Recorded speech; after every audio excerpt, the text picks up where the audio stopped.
ایک بھائی نے یہ سوال کیا ہے، اگر کسی نے آخری قعدہ میں التحیات کو 2 مرتبہ پڑھا، آیا اس سے سجدہ سہو لازم ہوتے یا نہیں؟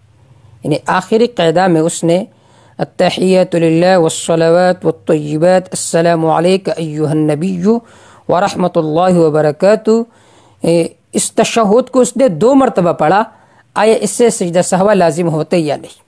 اس کا جواب یہ ہے کہ دیکھیے 2 قاعدے، ایک کو کہتے ہیں قاعدہ اولا، دوسرا قاعدہ ثانیہ، قاعدہ اخیرہ۔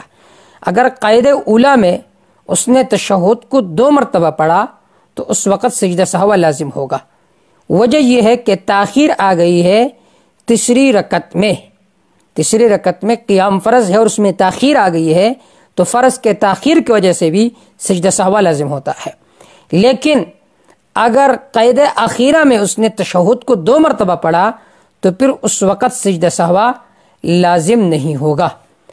المحیط البرہانی میں ہے اذا کرر التشہد فی القعدۃ الاولی فعلیہ سجود السہو، اگر اس نے تشہد کو مکرر پڑھا قاعدہ اولا میں تو پھر اس صورت میں فعلیہ سجود السہو، اس پر سجدہ سہو لازم ہوگا۔ لیکن وَإِن كَرَّرَهَا فی القعدۃ الثانیہ فلا، اگر اس نے قاعدہ ثانیہ میں تشہد کو مکرر پڑھا تو پھر سجدہ سہو اس پر لازم نہیں ہوگا۔ جلد 1 صفحہ نمبر 505۔